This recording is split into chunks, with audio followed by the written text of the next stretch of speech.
स्वागत है आपका। कहानी कुर्सी की देख रहे हैं आप। आपके साथ मैं हूं प्राची पाराशर। दिल्ली के सीएम अरविंद केजरीवाल का क्या होगा? क्या शराब घोटाले में केजरीवाल जेल जाएंगे? दिल्ली के पुराने शिक्षा मंत्री मनीष सिसोदिया जेल में हैं। क्या नई शिक्षा मंत्री आतिशी की भी जो मुश्किलें हैं वो बढ़ जाएंगी? फिलहाल आतिशी के घर से क्राइम ब्रांच की टीम निकल गई है। आतिशी के घर नोटिस देकर क्राइम ब्रांच की टीम निकल चुकी है। तो आतिशी, जिन्होंने बाकायदा प्रेस कॉन्फ्रेंस करके बीजेपी पर आरोप लगाए थे कि बीजेपी दरअसल मौजूदा सरकार को गिराना चाहती है, आम आदमी पार्टी के विधायकों को तोड़ना चाहती है। 25-25 करोड़ रुपए विधायकों को ऑफर किए गए हैं। 7 विधायकों से बाकायदा बातचीत की बातें आतिशी की तरफ से कही गई थी। प्रूफ है उनके पास, ऐसी बातें भी कही गई थी। लेकिन अब उन्हें ये बताना होगा कि अगर इतना संगीन आरोप लगाया जा रहा है, इतना गंभीर आरोप लगाया जा रहा है, तो आखिर इसके पीछे की वजह क्या है? क्राइम ब्रांच बार बार ये कह रही है कि आपके पास जो सबूत हैं, आपके पास जो जानकारी है, जो 7 विधायक हैं, कम से कम उनके नाम तो हमें बताइए। कम से कम ये तो बताइए कि बीजेपी के किस नेता ने कौन से विधायक से कब संपर्क किया था और क्या एग्जैक्ट ऑफर विधायकों को दिया गया था। कल से ये जो सियासी ड्रामा है वो देखने को मिल रहा है। हालांकि परसों रात ही क्राइम ब्रांच की टीम अरविंद केजरीवाल और आतिशी के घर पर पहुंची थी। परसों नोटिस नहीं दे पाए थे। कल अरविंद केजरीवाल के घर के बाहर ड्रामा चलता रहा। क्राइम ब्रांच इस बात पर अड़ी हुई थी कि सीएम को नोटिस देना है, लेकिन सीएम नोटिस देने के लिए तैयार नहीं थे। फिर सीएम ऑफिस को नोटिस दिया गया और आज सुबह से आतिशी का इंतजार करते रहे क्राइम ब्रांच टीम के अधिकारी और आखिरकार उनके घर पर नोटिस दे दिया गया है। यानी कुल मिलाकर मुश्किलें तो बढ़ती हुई नजर आ रही हैं। मेरे सहयोगी भास्कर मिश्रा हमारे साथ जुड़ गए ज्यादा जानकारी के साथ। भास्कर, जो कॉपी है नोटिस की इस वक्त हमारे हाथ में है और इसे देखकर तो साफ पता चल रहा है कि क्राइम ब्रांच जानना चाहती है, जो सोशल मीडिया पर पोस्ट किया गया अरविंद केजरीवाल के जरिए, जो आतिशी ने प्रेस कॉन्फ्रेंस में बोला, उसके पीछे का आधार क्या है और इसके लिए 5 तारीख यानी कल ही पेश होने के लिए कहा गया है क्राइम ब्रांच के दफ्तर में। बिल्कुल, देखिए, क्राइम ब्रांच के द्वारा पिछले 3 दिनों से ये कोशिश हो रही थी नोटिस देने के लिए। एक दिल्ली के मुख्यमंत्री और दूसरे दिल्ली सरकार के एक मंत्री आतिशी सिंह को नोटिस देना था। परसों रात में ये नोटिस नहीं मिला, कल सिर्फ अरविंद केजरीवाल को मिला और आज तकरीबन 3 घंटे के बाद दिल्ली सरकार की मंत्री आतिशी सिंह के घर पे नोटिस देके क्राइम ब्रांच की टीम यहाँ पे चली गई। और इस सब के बीच में सबसे ज़्यादा जो वक्त खराब हुआ है, कह सकते हैं, ये अरविंद केजरीवाल और आम आदमी पार्टी के लिए खराब हुआ है कि उनको अब कल ही जवाब देना है, यानी 5 तारीख तक जवाब देना है। इस नोटिस में लिखा हुआ है और 5 तारीख कल है, कल उनको जवाब देना है। इसके बाद ये बात करेंगे। दरअसल हुआ ये था कि 27 तारीख को आतिशी सिंह सुबह सुबह आती हैं 10 बजे प्रेस कॉन्फ्रेंस करने के लिए और अरविंद केजरीवाल का एक लंबा सा सोशल मीडिया पे एक पोस्ट आता है जिसमें बिल्कुल वही सारी बातें हैं जो आतिशी सिंह प्रेस कॉन्फ्रेंस में कहती हैं। तो इसीलिए ये नोटिस दोनों को दिया गया है और दोनों से पूछा गया है कि अगर आपने ये कहा कि आपके 7 विधायकों को खरीदने की कोशिश की जा रही है, हालांकि अरविंद केजरीवाल ने ये तक कहा था कि बीजेपी ये कह रही कि हमारे 21 विधायकों के संपर्क में है, तो यानी 21 विधायकों के संपर्क में है, 25-25 करोड़ रुपए में खरीदने की अगर बात की जा रही है तो क्या प्रूफ है आपका? प्रेस कॉन्फ्रेंस में आतिशी सिंह से पूछा गया था कि ये बताइए कि आपके पास क्या सबूत है, तो उनका ये कहना था कि जब समय आएगा तब ये सबूत भी हम लोग बाहर सामने रखेंगे। तो अब शायद वो समय आ गया है, 5 तारीख को दिल्ली पुलिस की क्राइम ब्रांच के सामने उनको वो सबूत पेश करना होगा और ये कह सकते हैं एक तरह से पटाक्षेप होगा इस तरह के आरोपों का। अगली बार इस तरह का आरोप कभी लगता है तो सबूत के साथ ही लगेगा। अब ऐसा नहीं चलने वाला है। 2014 से लेके अब तक कई बार आरोप लगे हैं। यानी भास्कर, हवाई बातें तो अब अरविंद केजरीवाल कर नहीं पाएंगे। आगे की सियासत में भी उन्हें तय करना होगा कि अगर वो गंभीर आरोप लगा रहे हैं, अगर वो कह रहे हैं कि उनके विधायकों को खरीदा गया है, तो उनके पास पुख्ता सबूत तो कम से कम होने चाहिए। अब भास्कर, इस नोटिस को लेकर या क्राइम ब्रांच के इस कदम को लेकर या भारतीय जनता पार्टी जितना सीरियस हुई है, शायद अरविंद केजरीवाल ने सोचा ना होगा। पार्टी के अंदर चर्चा फिलहाल क्या हो रही है? वो किस तरीके की तैयारी कर रहे हैं? कल ही उन्हें पेश होना है, कल ही उन्हें सबूत रखने हैं क्राइम ब्रांच के सामने। और देखिए, क्राइम ब्रांच के सामने सबूत पेश करना है इनको और उसके लिए कोई बहुत बड़ी चिंता नहीं है पार्टी को। इस तरह के देखिए पॉलिटिकल जो आरोप प्रत्यारोप होते हैं ना, इसमें पार्टी का स्टैंड बहुत पहले से ही क्लियर है। उनको राजनीति करना है, सिर्फ कोर्ट और मुकदमे नहीं करना है। याद होगा जब अरविंद केजरीवाल के ऊपर में केस चल रहा था, कई मानहानि के केस चले थे और हर जगह बार बार जाके माफ़ी मांगी थी अरविंद केजरीवाल ने, तो कई सवाल उठे थे अरविंद केजरीवाल के ऊपर में, लेकिन उनकी स्ट्रैटेजी साफ है कि वो राजनीति करने के लिए आए हैं और सिर्फ कोर्ट का चक्कर नहीं लगाएंगे। अरविंद केजरीवाल और आम आदमी पार्टी के द्वारा जो कहना था वो पॉइंट उन्होंने रख दिया जनता के बीच में। बेशक इस लेकिन नोटिस इसी के राजनीति में अपनी विश्वसनीयता को भी तो बनाकर रखना रखना है ना भास्कर। जनता के बीच में जाना है तो कम से कम ये तो बताना होगा ना कि बार बार आप इतने गंभीर आरोप लगाते हैं, बार बार जब आप किसी नेता को पॉइंट आउट करते हैं, किसी पार्टी को पॉइंट आउट करते हैं, तो सिर्फ राजनीति करने के लिए करेंगे तो जनता जरूर उनसे ये सवाल पूछेगी। मेरे साथ दो खास मेहमान भी हैं स्टूडियो में, समीर चौगांवकर सीनियर जर्नलिस्ट और संगीत रागी राजनीतिक विश्लेषक। अब संगीत जी, अरविंद केजरीवाल का होगा क्या? अरविंद केजरीवाल अब आगे करेंगे क्या? अभी तो वो भागते जा रहे हैं इस नोटिस से, पहले तो यही तय नहीं हो पा रहा था कि नोटिस को एक्सेप्ट करेंगे या नहीं करेंगे। अब कल की तारीख है, कल उन्हें सबूत रखने, यानी कल चेहरा सबके सामने होगा कि सच बोल रहे हैं या झूठ बोल रहे हैं। देखिए, दो हिस्से हैं अरविंद केजरीवाल को लेकर के। बिहार में एक कहावत है प्राची, झूठा के मारे खदेड़ के, यानी कि जो झूठ होता है ना उसको खदेड़ करके मारना चाहिए। तो वही भारतीय जनता पार्टी ने उस कहावत को लागू कर दिया है अरविंद केजरीवाल पर। अरविंद केजरीवाल की राजनीति के लिए एक शब्द अंग्रेजी में हम बोलते हैं शूट एंड स्कूट, यानी कि आप उसमें होता क्या था कि आप फायर कीजिए और फायर करने के बाद जहां से आप फायर कर रहे हैं वो लोकेशन शिफ्ट कर दीजिए, आप हटा दीजिए ताकि काउंटर वहां पर नहीं आ सके। तो ये मिलिट्री टर्म है, लेकिन उनकी पूरी राजनीति का ये है कि आप गंदगी आप बिखेरिए और वहां से चल दीजिए और आरोप लगाइए और चल दीजिए। शीला दीक्षित के खिलाफ भी उन्होंने आरोप लगाया, लेकिन उनके पास कोई प्रमाण सबूत नहीं थे। भारतीय जनता पार्टी के नेता अरुण जेटली के खिलाफ उन्होंने आरोप लगाया, उनको माफी मांगनी पड़ी। जो है वो नितिन गडकरी के खिलाफ उन्होंने माफी मांगी, उनके खिलाफ आरोप लगाया, फिर बाद में उनको माफी मांगनी। तो जब राजनीति में आप बार बार ऐसा करते हैं, अभी उन्होंने कहा कि देखिए उनके राजनीति का ये हिस्सा है, लेकिन जब आप बार बार इस प्रकार की चीजें करते हैं तो आपकी विश्वसनीयता खत्म हो जाती है। तो पहले जब अरविंद केजरीवाल आकर के और मंच से जनता को संबोधित करके बोलते थे कि ये है हमारे खरीद फरोख्त करने की कोशिश कर रही है, तो लोग लगता था कि वाकई क्या ऐसा भारतीय जनता पार्टी कोशिश कर रही है क्या। लेकिन आज की स्थिति ऐसी है जिसमें उनको पूरे देश की जनता जान चुकी है, दिल्ली प्रदेश की जनता जान चुकी है और अरविंद केजरीवाल की इस राजनीति को कोई बहुत गंभीरता से नहीं लेता है। एक दूसरा हिस्सा है जो समन का मामला है। कायदे से अरविंद केजरीवाल के लिए यह भी मुझे लगता है कि ईडी ने बहुत अच्छा उपाय किया है।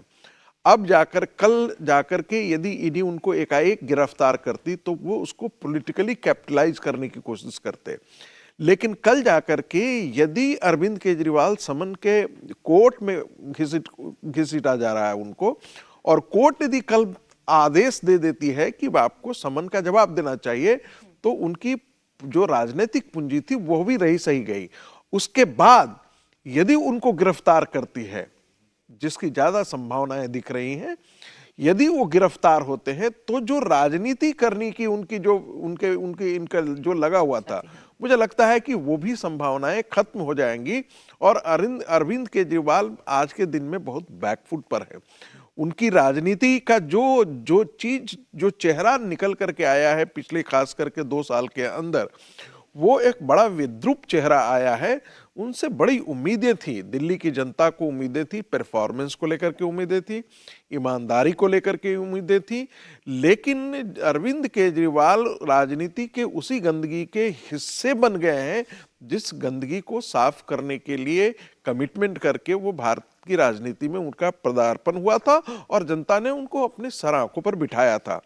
आज की स्थिति में अरविंद केजरीवाल, जैसे आपके ही चैनल पर भी दिखाया गया था, बाकी चैनलों ने भी दिखाया था, शीश महल कार्यक्रम दिखाया था, और वो अपने आप में बड़ा एक विभत्स रूप था कि एक मुख्यमंत्री जो कहता है कि हम आम आदमी पार्टी हैं, हम आम आदमी की तरह हैं, जो अपना एक नीली वैगन आर पर चला करता था, मफलर बांध करके घुमा करता था, आज वो बड़ी बड़ी गाड़ियों के काफिलों के साथ चल रहा है।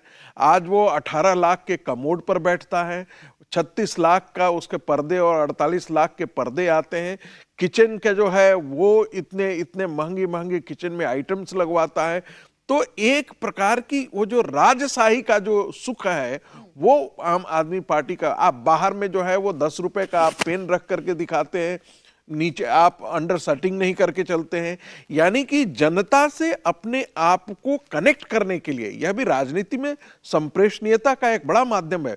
बुद्धदेव भट्टाचार्य जो है वो जो है जो मुख्यमंत्री थे, तो वो अपने आप को वहां के बंगाली भद्र जन से साथ अपने आप को कनेक्ट करने के लिए ड्रेस पर बड़ा ध्यान दिया करते थे। यहां भी अरविंद केजरीवाल उसी प्रकार का लगते हैं, जैसे हम बहुत आम आदमी हैं, हम जीत बूट बहुत नहीं। आम आदमी तो बन रहे हैं वो, लेकिन अब जिस तरीके से उनका रवैया है, अभी भी कल का जो उनका ट्वीट है समीर जी, अगर हम उसी की चर्चा कर लें तो कल क्राइम ब्रांच की टीम उनके घर के बाहर इंतजार कर रही है। कई घंटों का इंतजार करना पड़ा, ये नहीं तय हो पा रहा था कि भाई नोटिस देना किसको है। आखिरकार क्राइम ब्रांच की टीम सीएम ऑफिस में नोटिस देकर चली गई, कल उनको पेश होना है। लेकिन शाम को वो जो ट्वीट करते हैं उसमें वो उल्टा फिर क्राइम ब्रांच को ही दोषी ठहरा रहे हैं और कह रहे हैं देखिए इनका काम क्राइम कंट्रोल करना है, लेकिन ये सियासी ड्रामा कर रहे हैं, इनके आका इनसे ये ड्रामा करवा रहे हैं, इनको तो पता है कि हम सच बोल रहे हैं। अब सच है तो सबूत दे दीजिए। निश्चित रूप से मुझे लगता है कि अरविंद केजरीवाल की जो राजनीतिक जमा पूंजी थी वो लगभग खत्म हो चुकी है और उनकी जो विश्वसनीयता थी और जो ईमानदारी का जो अरविंद केजरीवाल दावा करते थे, मुझे लगता है पूरा रसातल में चला गया। 27 जनवरी को अरविंद केजरीवाल और आतिशी आरोप लगाते हैं कि हमारे 7 विधायकों को 25-25 करोड़ रुपए दिए गए। आरोपों का आधार तो आपको बताना चाहिए ना, एक मुख्यमंत्री और एक दिल्ली सरकार की कैबिनेट मंत्री अगर ये कहती है कि हमारे विधायकों को 25-25 करोड़ रुपए भारतीय जनता पार्टी ऑफर कर रही है और दिल्ली की सरकार गिराने की कोशिश की जा रही है और 21 अन्य विधायकों से भी संपर्क किया जा रहा है, और ये कहते हैं उसके बाद कि हमारे पास सबूत है, समय आने पर हम सबूत देंगे। तो दिल्ली की क्राइम ब्रांच का काम है क्राइम को कंट्रोल करना।